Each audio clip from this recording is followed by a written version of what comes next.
ఒక్క మాట. ఈ కథ రచయిత గోగినేని హిమబిందు గారు. ఈ రోజుతో షాపింగ్ పూర్తి చేసి రేపు తీరుబడిగా వద్దామనుకుంటే నీరజతో సమస్యేదో వచ్చిందంటూ ఇప్పుడే రమ్మన్నావు. సంగతేంటి పిన్ని? ఎవరినైనా ప్రేమించానని అంటోందా? ఆ సంబంధం నీకిష్టం లేదా? వచ్చి రాగానే పార్వతమ్మ మీద ప్రశ్నల వర్షం కురిపించేసి సోఫాలో కూర్చుంది సరళ. సరళ పార్వతమ్మ వాళ్ళకి దూరపు బంధువు. పార్వతమ్మ కూతురు నీరజ కంటే సరళ 3 ఏళ్లు పెద్ద. ఇద్దరి మధ్య మంచి స్నేహముంది. 3 ఏళ్ల క్రితం పెళ్లి చేసుకుని అమెరికా వెళ్లిన సరళ సెలవు మీద వారం రోజుల క్రితమే ఇండియాకి వచ్చింది. పార్వతమ్మ అక్కడే కూర్చుని ఉన్న నీరజ వైపు నిష్ఠూరంగా చూసి, నీ చెల్లెలి ప్రేమంతా అమెరికా మీదే, ఆ పిచ్చితో ఇక్కడ వచ్చిన మంచి సంబంధాన్ని కాదంటోంది అంది నిట్టూరుస్తూ. అలా చెబితే నాకెలా అర్థమవుతుంది పిన్ని? వివరంగా చెప్పు అడిగింది సరళ. ఎదురుగానే ఉందిగా, నీ చెల్లెల్నే అడుగు అని పార్వతమ్మ అంటూంటే నీరజ మధ్యలోనే అడ్డం వచ్చి, అర్జెంటుగా రమ్మని పిలిచిందానివి నువ్వే చెప్పచ్చుగా అంది కొంచెం కోపంగా. సరళ చిన్నగా నవ్వింది. బావుంది, మీరిద్దరూ వాదులాడుకుంటూ నన్ను సస్పెన్స్లో పెడుతున్నారు. ముందు నువ్వు చెప్పు పిన్ని సంగతేంటో అంది పార్వతమ్మ వైపు చూస్తూ. పార్వతమ్మ మళ్ళీ గట్టిగా నిట్టూర్చింది. మా తమ్ముడు శంకరం ట్రాన్స్ఫర్ అయి వచ్చి ఇప్పుడు ఈ ఊళ్ళోనే ఉంటున్నాడు. మేం మొన్న వాళ్ళింటికి వెళ్ళినప్పుడు మా మరదలి తరపు బంధువులు ఈ ఊళ్ళో ఎవరింటికో పెళ్లికని వచ్చి వీళ్ళనే చూసిపోదామని వచ్చారు. వాళ్ళకి వాళ్ళబ్బాయి కిషోర్కి మన నీరజ నచ్చిందని చెప్పి సంబంధం కలుపుకోవడానికి ఇష్టపడ్డారు. మా మరదలికి వాళ్ళ కుటుంబం బాగా తెలుసు, మంచివాళ్లని చెప్పింది. ఈడుజోడుగా ఉన్నాడు, అన్ని విషయాలు బావున్నాయని నీరజకు సంబంధాలు చూస్తున్నాం కదా అనే ఉద్దేశంతో మా తమ్ముడు వాళ్ళని సంప్రదాయంగా పెళ్లిచూపులకి ఈరోజు మన ఇంటికి రమ్మని చెప్పేశాడు. నీరజేమో వీల్లేదంటోంది. ముందు మనమే రమ్మని పిలిచాక మళ్ళీ రావద్దని చెప్పడం ఏం బావుంటుంది? అంతగా అయితే వాళ్ళు వచ్చి వెళ్ళాక ఏదో కారణం చెప్పి కాదనుకోవచ్చులే అని చెబుతున్నా వినిపించుకోవడం లేదు. నాకేం చేయాలో తోచక నీకు ఫోన్ చేశాను. అన్ని విషయాలు బావున్నప్పుడు నీరజకెందుకు అభ్యంతరం? ఆశ్చర్యంగా అడిగింది సరళ. ఏం చెప్పమంటావులే, తన ఫ్రెండ్స్ అంతా అమెరికా వెళ్ళిపోతున్నారని దీనికి అదే కోరిక. అందుకే నేను అక్కడి సంబంధాలే చూస్తున్నాను. కాకపోతే అనుకోకుండా ఇక్కడే మంచి సంబంధం వచ్చినప్పుడు కాదనుకోవటం ఎందుకు అని మేం నచ్చజెబుతున్నా నీరజ వినిపించుకోవడం లేదు అంటూ ఆవిడ లేచి నిలబడి, కాఫీ తెస్తానుండు అని చెప్పి వంటగదిలోకి వెళ్ళింది.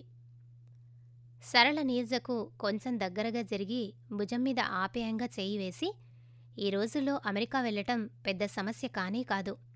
అందరూ వెళ్తూనే ఉన్నారు. పెళ్ళయ్యాకైనా మీరిద్దరూ ప్రయత్నం చేసుకుని వెళ్ళొచ్చుగా అంది. అలా కుదరదులే అంటూ నిట్టూర్చింది నీరజ.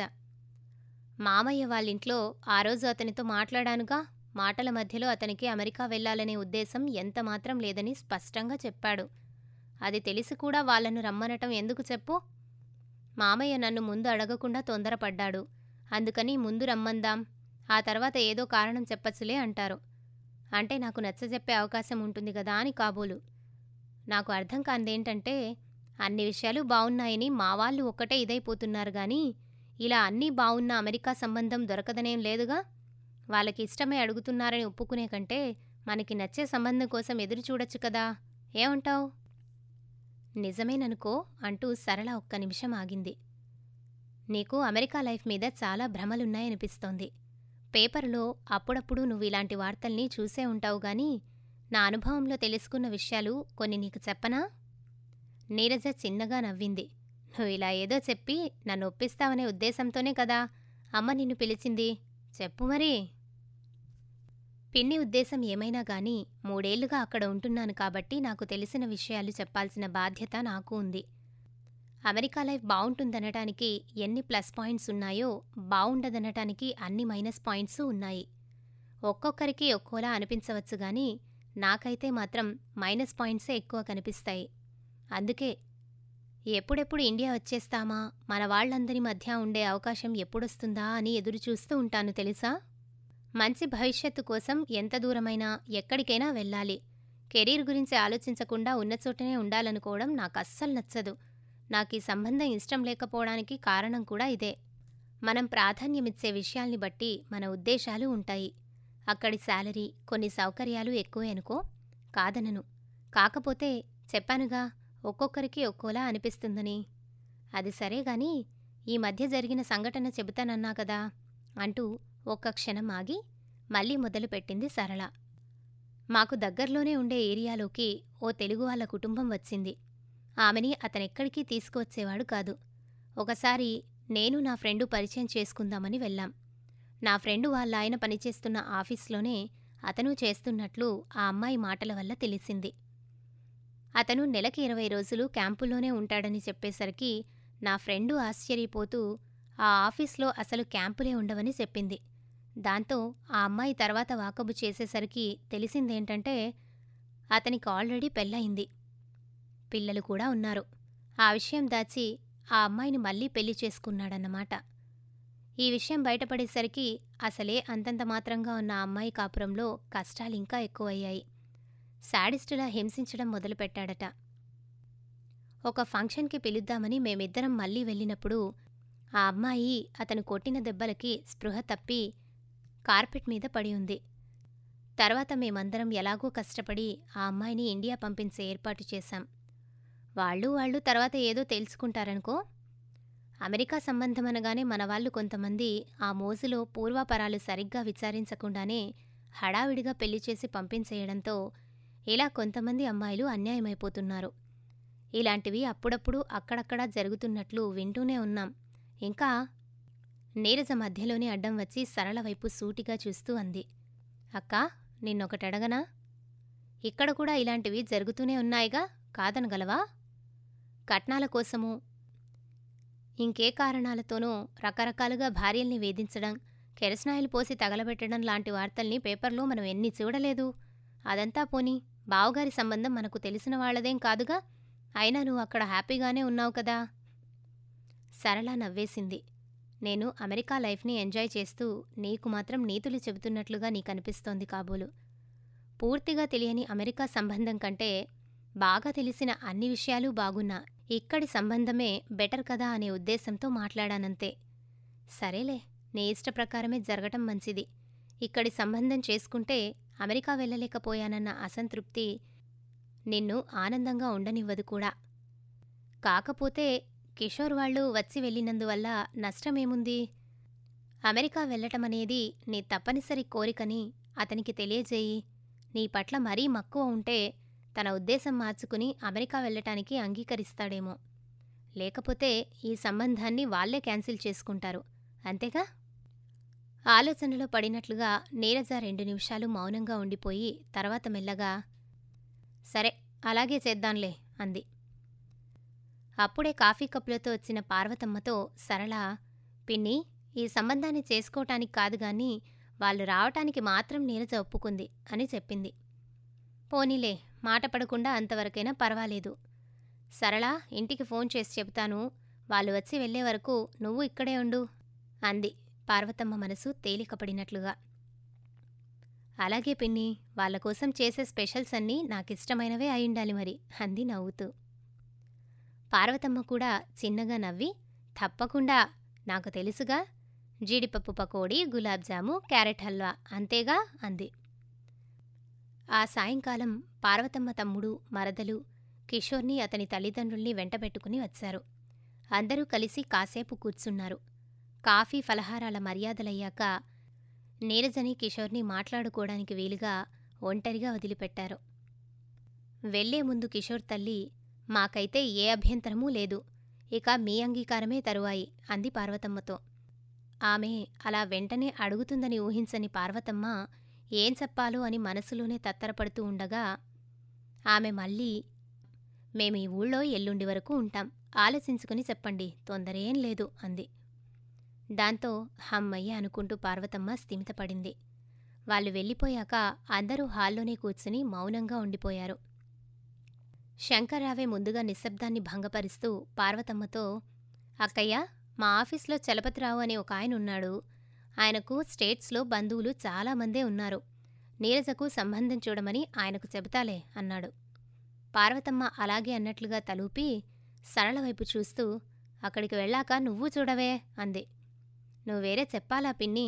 తప్పకుండా చూస్తాను అంది సరళ. నీరజ వెంటనే, ఏం చూడక్కర్లేదు అంది.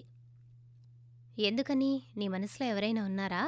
చెప్పవే మరి అడిగింది సరళ. అదేం కాదు అంది నీరజ ముక్తసరిగా. మరి ప్రశ్నార్థకంగా చూసింది సరళ. ఎందుకంటే ఈ సంబంధానికే నేను మనస్ఫూర్తిగా అంగీకరిస్తున్నాను కాబట్టి కొంచెంగా తలవాల్చి చిరునవ్వుతో చెప్పింది. నిజంగానా? అందరూ ఒక్కసారే అడిగారు. నీరజ అవునన్నట్లు తలూపింది. ఓహ్ అంటూ సరళ పెద్దగా నవ్వేసింది. అయితే నా కౌన్సిలింగ్ బాగానే పనిచేసిందన్నమాట. అమెరికా లైఫ్కి మైనస్ పాయింట్సే ఎక్కువని నీకు అనిపించింది కదూ? అదే కాదన్నట్లుగా నీరజ తలూపింది. ఓహ్ అర్థమైందిలే. అతనే మనసు మార్చుకుని అమెరికా వెళ్లటానికి అంగీకరించాడన్నమాట. అదీ కాదన్నట్లుగా తలూపేసరికి కొంచెం అసహనంగా, సస్పెన్స్లో పెట్టక అసలు విషయం చెప్పవే బాబూ తొందరగా అంది సరళ. చిరునవ్వుతో నీరజ చెప్పుకొచ్చింది. ఈ రోజుల్లో అందరూ అమెరికా వెళ్లాలని ఆరాటపడుతూంటే మీకెందుకలా వెళ్లాలనిపించడం లేదు అని కిషోర్ని అడిగాను. చదువయ్యాక ఉద్యోగంలో చేరినా గాని అమెరికా వెళ్లటానికి అతను ప్రయత్నాలు చేశాడట. ఇక కొద్ది రోజుల్లోనే వెళ్లాలని అనుకుంటుండగా జరిగిన సంఘటన అతని అభిప్రాయాన్ని పూర్తిగా మార్చేసిందని చెప్పాడు. వాళ్ళ నాన్నగారికి హార్ట్అటాక్ వస్తే హాస్పిటల్లో చేర్పించారట. 2-3 రోజుల్లోనే ఆపరేషన్ చేయాలని చెప్పేసరికి వాళ్ళమ్మగారు కిషోర్కి ఫోన్ చేసి తమ సొంత ఊరికి వెళ్ళి కౌలివ్వాల్సిన రైతుల దగ్గర నుంచి డబ్బు వసూలు చేసి తీసుకురమ్మని పురమాయించారట. కిషోర్కేమో తండ్రిని వెంటనే చూడాలనిపించడంతో ఊరికి వెళ్లకుండా డబ్బు ఏర్పాటు ఫ్రెండ్స్కి అప్పుచెప్పి వచ్చేశాడట. తండ్రికి ఆ విషయం చెప్పినప్పుడు ఆయన కిషోర్ చేయి పట్టుకుని చాలా ఆనందంగా, డబ్బుదేముందిరా, ఇక్కడే ఎవరో ఒకరి దగ్గర తీసుకుని తర్వాత ఇచ్చేయొచ్చులే, నువ్వు వెంటనే వచ్చేశావు, నిన్ను చూడగానే కొండంత బలం వచ్చేసినట్లుగా చాలా రిలీఫ్గా ఉంది అన్నారట. ఆ ఒక్క మాట అతన్ని ఆలోచనలో పడేసి అమెరికా వెళ్లాలనే కోరికను పూర్తిగా తుడిచిపెట్టేసిందని చెప్పాడు. పెద్దవాళ్లైన తల్లిదండ్రులకి ఏ అనారోగ్యం వచ్చినా చూసుకోవడానికి తనకేమో తోబుట్టిన వాళ్ళెవ్వరూ లేరు. అటువంటి పరిస్థితుల్లో డాలర్లు సంపాదించి పంపించడం కంటే వాళ్లకు అండగా ఇక్కడుండటమే అవసరమని బాగా అనిపించడంతో మంచి కెరీర్ కోసం, డబ్బు సంపాదించడం కోసం ఏ ప్రయత్నాలైనా ఇక్కడే చేయాలని నిర్ధారించేసుకున్నట్ట. ఇదంతా చెప్పాక అతను ఇంకొక మాట అన్నాడు. మీరు ఒక్కరే కాబట్టి ఈ సంబంధం మీకిష్టమై మన పెళ్లి జరిగితే మీ అమ్మగారు మనతోనే ఉండొచ్చు, నాకేం అభ్యంతరం లేదు అని. ఆ మాట కొరడా దెబ్బలా తగిలి నాకు కనువిప్పు కలిగించింది.